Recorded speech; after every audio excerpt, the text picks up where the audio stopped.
Assalamualaikum warahmatullahi wabarakatuh. Perkenalkan, nama saya Aurelina Sofia. Saya dari kelas 1E, prodi dari program studi PGRI. Yang dimana saya di sini akan menjelaskan tentang tujuan dan fungsi pendidikan jasmani di SD atau di LP. Pendidikan jasmani merupakan bagian dari pendidikan secara umum yang memberikan kontribusi terhadap pengalaman-pengalaman gerak, pertumbuhan, dan perkembangan anak didik secara menyeluruh. Seperti dikemukakan oleh Kroll 1982 dalam Ruslitan 1992 menyatakan physical education is education through and not of the physical. Maksudnya, pendidikan jasmani adalah pendidikan yang sifatnya menyeluruh dan bukan hanya pembentukan fisik saja. Hal yang sama, Penggrazi dan Daur 1988 dalam Mahendra tahun 1997 menyatakan pendidikan jasmani dipercaya sebagai aktivitas yang memiliki manfaat dalam pengembangan sifat-sifat manusia yang unggul seperti keteguhan, daya juang, sportivitas, dan kejujuran serta kemampuan bekerja sama. Ini merupakan keunggulan atau nilai lebih yang melekat pada pendidikan jasmani di samping atribut. Lanjut ke tujuan pendidikan jasmani. Secara sederhana, pendidikan jasmani memberikan kesempatan peserta didik yang pertama yaitu untuk mengembangkan pengetahuan dan keterampilan yang berkaitan dengan aktivitas jasmani, perkembangan estetika, dan perkembangan sosial. Yang kedua, mengembangkan kepercayaan diri dan kemampuan untuk menguasai keterampilan gerak yang akan mendorong partisipasi dalam aneka aktivitas jasmani. Yang ketiga, memperoleh dan mempertahankan derajat kebugaran jasmani yang optimal untuk melaksanakan tugas sehari-hari secara efisien dan terkendali. Yang keempat, mengembangkan nilai-nilai pribadi melalui partisipasi dalam aktivitas jasmani baik secara kelompok maupun perorangan.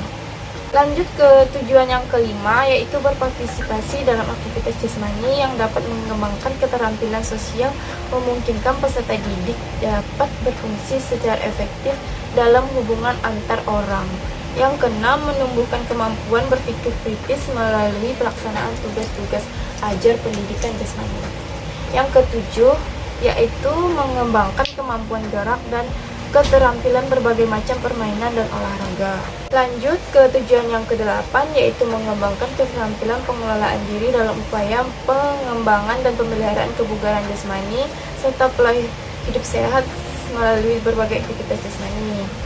Yang kesembilan, yang terakhir, mengetahui dan memahami konsep aktivitas jasmani sebagai informasi untuk mencapai kesehatan, kebugaran, dan pola hidup sehat.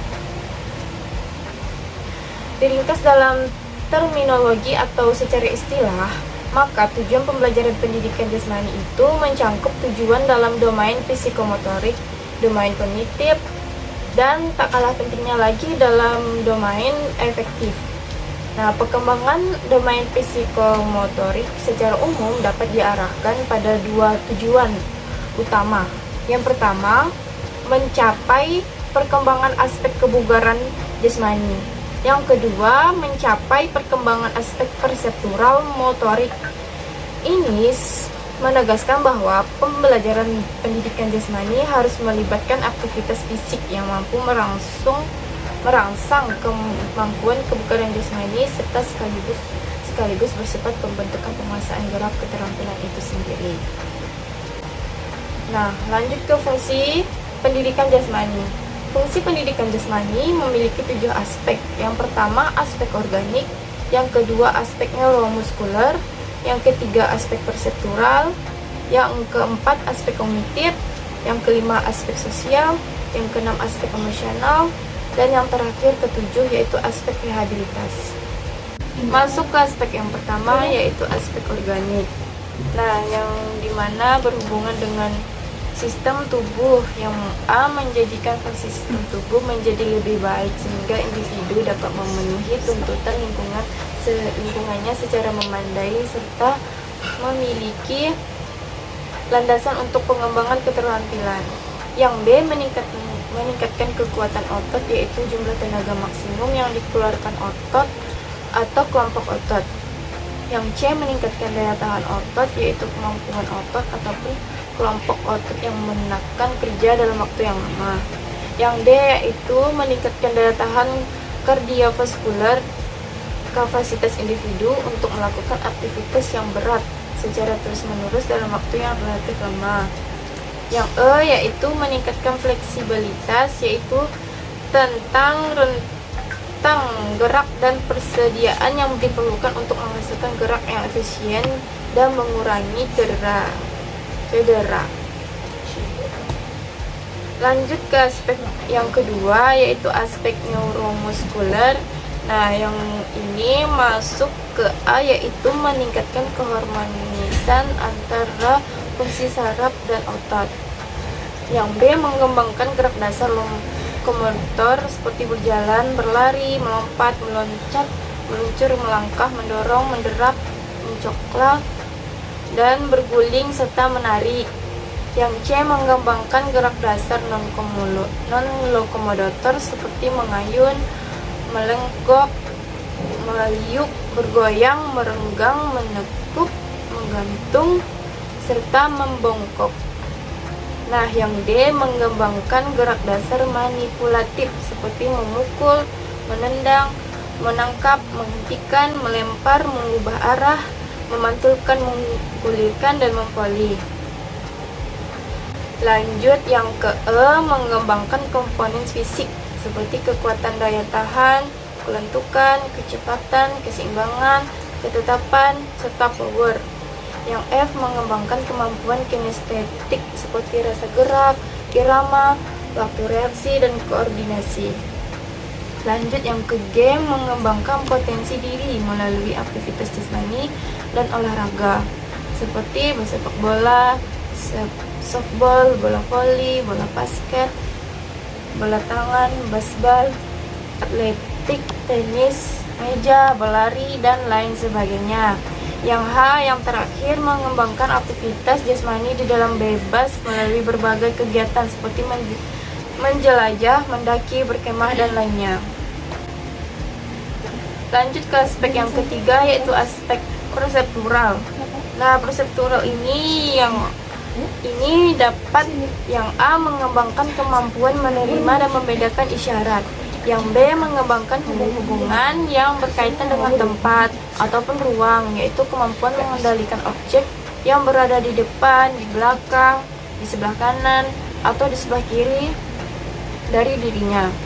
Nah, lanjut yang ke C, mengembangkan koordinasi gerak visual, yaitu kemampuan mengkoordinasi pandangan dengan keterampilan gerak, yaitu melibatkan tangan, tubuh, dan atau kaki. Lanjut yang ke D, mengembangkan keseimbangan tubuh, yaitu kemampuan mempertahankan keseimbangan statis atau dinamis. Statis dan dinamis. Nah, yang ke E, mengembangkan dominasi, yaitu konsistensi dalam menggunakan tangan atau kaki kanan atau kaki kiri dalam melempar atau menendang. Yang F, mengembangkan lateralitas atau laterality, yaitu kemampuan membedakan antara sisi kanan atau kiri tubuh dan di antara bagian dalam kanan atau kiri tubuhnya. Lanjut yaitu ke fungsi aspek yang keempat, yaitu aspek kognitif. Nah, aspek kognitif ini mengungkap tentang yang A, mengembangkan kemampuan menentukan sesuatu, memahami, memperoleh pengetahuan, dan mengambil keputusan. Yang ke B, meningkatkan pengetahuan tentang peraturan permainan, keselamatan, dan etika. Yang ke C, mengembangkan kemampuan penggunaan taktik dan strategi dalam aktivitas yang terorganisasi. Yang ke D, meningkatkan pemahaman bagaimana fungsi tubuh dan hubungan dengan aktivitas jasmani. Lanjut yang ke A, menghargai kinerja tubuh, penggunaan pertimbangan yang berhubungan dengan jarak, waktu, tempat, bentuk, kecepatan, dan arah yang digunakan dalam mengimplementasikan aktivitas yang ada dirinya. Nah, lanjut ke aspek yang kelima, yaitu aspek sosial, yang dimana yang A ya dapat menyesuaikan diri dengan orang lain dan lingkungan di mana berada. Yang B mengembangkan kemampuan, pertimbangan, dan keputusan dalam kelompok. Nah, yang C belajar berkomunikasi dengan orang lain. Yang D mengembangkan kemampuan bertukar pikiran dan mengevaluasi ide dalam kelompok. Yang E mengembangkan kepribadian sikap dan nilai agar dapat berfungsi sebagai anggota masyarakat. Yang F mengembangkan rasa memiliki dan tanggung jawab di masyarakat.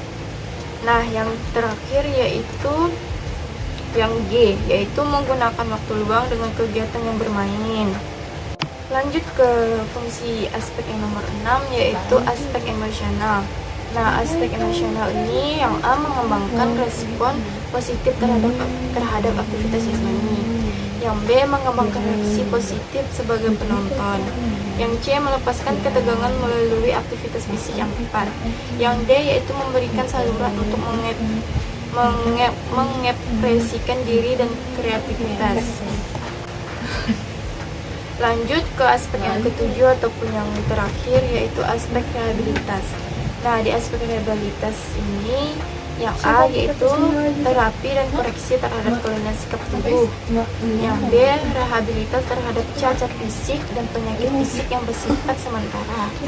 Nah, yang C mengkoordinasikan sebagai hambatan melalui aktivitas jasmani.